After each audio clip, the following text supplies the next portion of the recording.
తెలుగు పాఠ్యపుస్తకంలోని కవులు అనమాట. ఎంతమంది ఉన్నారు? చాలామంది ఉన్నారు. వాళ్ళ గురించి కొంతమంది గురించి తెలుసుకుందాం.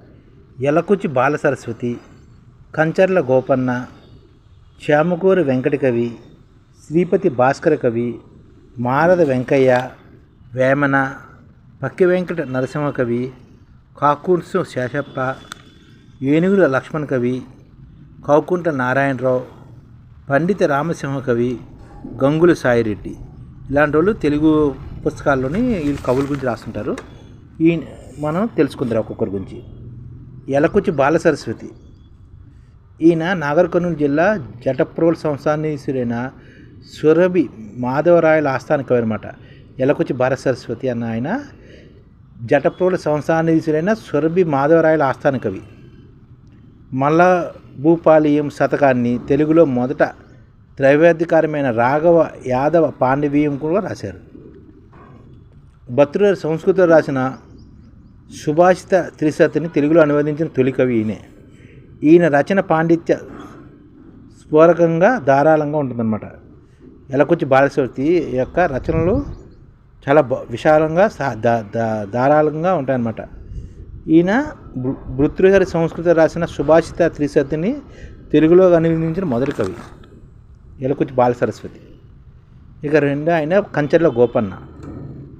ఈ కంచర్ల గోపన్ననే రామదాస్గా పేరు పొందిన ఈయన అనమాట. ఈయన ఖమ్మం జిల్లా నేలకొండ వాసి అనమాట. కంచర్ల గోపన్న 17వ శతాబ్దానికి చెందినవాడు. ఇతనే రామదాస్ అంటారు అన్నమాట. భద్రాచలంలో శ్రీరామాలయం నిర్మించిన భక్తాగ్రేసుడు కూడా కంచర్ల గోపన్నే. భద్రాచల శ్రీరామచంద్ర స్వామి పేరు మీద దాసరి శతకం రాశాడు కంచర్ల గోపన్న. ఈ భద్రాచల స్వామిపై ఎన్నో కీర్తన రచించిన వాగ్గేయకారుడు కూడా కంచర్ల గోపన్నే. అందమైన శబ్దాలంకారంలో ఈయన కవిత్వంలో జాలువారాయనమాట కంచర్ల గోపన్న. ఆ తర్వాత ఆయన శ్యామకూరి వెంకట కవి. ఈయన 17వ శతాబ్దం చెందిన కవి అనమాట. శ్యామకూరి వెంకట కవి లక్ష్మణాదిత్య పుత్రుడు అనమాట. ఇతను ఈయన తంజావూరు రాజ్యాన్ని పాలించిన విజయభవన కవిత పండిత సభకు నిర్వహించిన అభినవ భోజరాజు బిరాంకితులైన రఘునాథ నాయకుని ఆస్థాన కవి అనమాట. శ్యామకూరి వెంకట కవి రఘునాథ నాయకుని ఆస్థాన కవి అనమాట. తంజావూరు రాజ్యాన్ని పాలించిన మొదట రాసిన సారంగధర చరిత్రలో కావ్యంలో రాజుకు అంకితం మీద తెలిసిన గుణ విశేషాలు లేవని తలచి తర్వాత సర్వ కావ్య గుణ సంపన్నైన విజయ విలాపం కావ్యం రచించారన్నమాట. ఈయన సారంగధర చరిత్ర రాశాడు. అది రాజుకి ఇవ్వడానికి అంకితం కాదని తన విజయ విలాసం కావ్యం రచించారన్నమాట శ్యామకూరి వెంకట కవి. అలాగే శ్రీపతి భాస్కర్ కవి. 17వ శతాబ్దం చెందిన శ్రీపతి భాస్కర్ కవి చిత్తమా అనే మకుటంతో చిత్త శతకం రచించాడనమాట. ఈయన శైవ పండిత్రయంలో ఒకరైన శ్రీపతి పండితుని వంశం వారిని పరిశోధకులు అయిపోయారన్నమాట. ఈయన శైవ వంశానికి చెందిన కవుల్లోని ఈయన ఒక ఆయన అనమాట. అలాగే మారద వెంకయ్య. 17వ శతాబ్దం మారద వెంకయ్య భాస్కర అనే మకుటంతో భాస్కర శతకాన్ని రచించాడనమాట. భాస్కర అనే మకుటంతో భాస్కర శతకం రచించిన వారు మారద వెంకయ్య అనమాట. ప్రతి పద్యంలోనూ మొదటి 2 పాదాలలో ఒక నీతిని చెప్పి తరువాత పాదాలలో దాన్ని సమర్థిస్తూ ఒక దృష్టాంతం చెప్పడం ఈ శతకంలో ప్రత్యేకత అనమాట. ప్రతి పద్యంలో మొదటి 2 పాదాలు ఒక నీతిని చెప్పి తర్వాత పాదాల్లో దాన్ని సమర్థిస్తూ ఒక దృష్టాంతాన్ని చెప్పడం ఈ శతకంలో ప్రత్యేకత అనమాట భాస్కర శతకంలో. అలాగే వేమన శతకాలు అనమాట. ఇది 10వ శతాబ్దం చెందిన వేమన కడప జిల్లాకు చెందినవాడు. వేమన శతకంలోని పద్యం రాని తెలుగు వాళ్ళంటూ ఉండరని అందరికీ తెలిసిందే. సహజ కవిగా ప్రసిద్ధి పొందిన వేమన ఈయన పద్యంలో నీతి, లోకజ్ఞానము, మానవీయ విలువలు అధికంగా ఉంటాయి. జన వ్యవహార శైలిలో తేలికైన ఉపమానాలతో పద్యం రచించడం వేమన ప్రత్యేకత. అలాగే వేమన తర్వాత పక్క వెంకట నరసింహ కవి ప్రసిద్ధి. 17వ శతాబ్దం చెందిన పక్క వెంకట నరసింహ కవి శతకం రచించాడు. ఇది తెలుగు శతకాల్లో ప్రసిద్ధమైంది అన్నమాట. వెంకట నరసింహ కవి చిన్న చిన్న పదాలతో ఆధునిక సమాజానికి అవసరమైన నీతులు సులభ రీతిలో చెప్పాడు. పక్కింటి వెంకట నరసింహ కవి శతకాలు కూడా రచించారన్నమాట. ఇక 18వ శతాబ్దం చెందిన జగిత్యాల ధర్మపురి నివాసి అయిన కాకుస్సు శేషప్ప. ఈయన ధర్మపురి నివాసి అనమాట. 17వ శతాబ్దం చెందిన కవి కాకుస్సు శేషప్ప తన జీవితాన్ని శ్రీ ధర్మపురి నరసింహస్వామికి అంకితం చేశారన్నమాట. కాకుస్సు శేషప్ప నాయన భూషణ వికాస, శ్రీ ధర్మపుర నివాస, దుష్ట సంహార, నరసింహ దుందిదూరుత అనే మకుటంతో నరసింహ శతకాన్ని చక్రధర ధర్మపుర ధామ సార్వభౌమ నరసింహ భక్తజన కల్పన అని నరసింహ శతకాన్ని, ధర్మపురి నృషికేశరి మొకటంతో నృషికేశ శతకాన్ని, ధర్మపురి రామాయణం అనే యక్షగానం కూడా రచించారన్నమాట. భక్తి తర్పణతో పాటు తాత్విక చింతన, సామాజిక స్పృహ కూడాను ఈయన కవిత్వంలో కనిపిస్తాయన్నమాట. ధర్మపురి ఆయన జన వ్యవహార నుడికారాలు, పదబంధాలు, లోకోక్తులు తన భద్యంలో వ్యక్తీకరించాడు కాంకుసు శాసప్ప.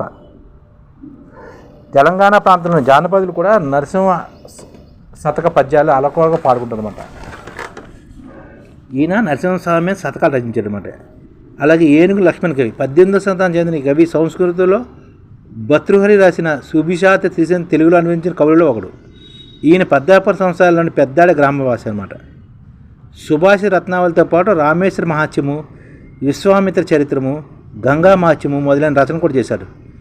ప్రజల నాలుగుపై నాట్యమైన సులభమైన రమ్యమైన శైలిలో ఇతని పద్యాలు ఉంటాయన్నమాట. కంకుట్ల నారాయణ 1883 నుంచి 1953 మధ్యకాలం చెందిన ఈ కవి రంగారెడ్డి జిల్లా కంకుట గ్రామానికి చెందినవాడు అనమాట. తనయా అనే మొకటంతో రాసిన ఈ ప్రబంధం ప్రభుత్వనే శతకం చాలా ప్రసిద్ధి చెందింది. ఇక పండిత రామసింహ కవి 1855 నుంచి 1963 మధ్యకాలం చెందిన ఈ కవి విశ్వపాలన ధర్మ శ్రీ విశ్వకర్మ అనే మొకటంతో విశ్వకర్మ శతకాన్ని రాశాడు. ఈయన జగిత్యాల జిల్లాలోని జగిత్యాల మండలంలో రాఘవపట్నం వాసి అనమాట. ఆసు కవి దుష్ట ప్రపంచ వర్ణన, కలియుగ వర్ణాశ్రమ ధర్మాలు, భజన కీర్తనలు మొదలైనవి ఈయన రచనలు అనమాట. ఇక గంగుల సాయిరెడ్డి 1880 నుంచి 1975 మధ్యకాలం చెందిన ఈ కవి జన్మస్థలం జనగాం జిల్లాలోని జీడికల్లు గ్రామం. తెలుగు పలుకులు, పర్షయోగము, మద్యపాన నిరోధం అనే గ్రంథాలు రచించాడు. గణిత రహస్యము, ఆరోగ్య రహస్యము అనే అముద్రిత రచనలు కూడా ఉన్నాయి. ఈయన శైలి సరళంగా సులభంగా ఉంటుందన్నమాట. సహజకవిగా పేరు పొందిన పోతన పట్ల ఆరాధన భావం కలిగిన సాయిరెడ్డి ఆయనే ఆదర్శంగా తీసుకుని అటు హలంతో ఇటు కలంతో సమానంగా కృషి సాగించారన్నమాట. గంగుల సాయిరెడ్డి పోతనలాగా. ఈ విధంగా తెలుగులోని పాఠ్యపుస్తకాలు ఉన్న కవులు అనమాట వీళ్ళందరూ. పండిత నరసింహ కవి అని, గంగుల సాయిరెడ్డి అని, కంకుట్ల నారాయణ అని, ఏనుగు లక్ష్మణ్ కవి అని, పక్కి వెంకట నరసింహ కవి అని, కాకుర్తి శాసప్ప అని, వేమన్ అని, మాధవ వెంకయ్య భాస్కరత్వం రచించిన మాధవ వెంకయ్య, శ్రీపతి భాస్కర కవి చిత్రశతకం రచించిన చేమకూరి వెంకట కవి, కంచెర్ల గోపన్న, ఎలుకూజి బాల సరస్వతి ఇలాంటి వాళ్ళందరూ మన పాఠ్యపుస్తకాల్లో ఉన్నారన్నమాట, తెలుగు పాఠ్యపుస్తకాల్లో.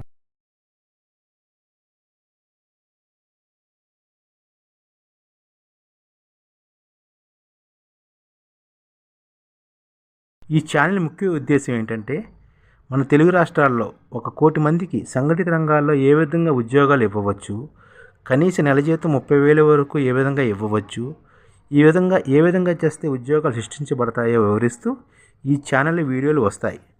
అలాంటి వీడియోలు మీకు కావాలంటే మన ఐడిఎఫ్ భాస్కర్ ఛానల్ని సబ్స్క్రైబ్ చేసుకోండి. ఐడిఎఫ్ అంటే ఇండియన్ డెవలప్మెంట్ ఫోర్స్. ఈ వీడియోలు చూసిన తర్వాత మీకు నచ్చితే లైక్ చేయండి, మీ ఫ్యామిలీ మెంబర్స్కి షేర్ చేయండి, మరియు మీ ఫ్రెండ్స్కి షేర్ చేయండి. Thank you. నమస్కారం.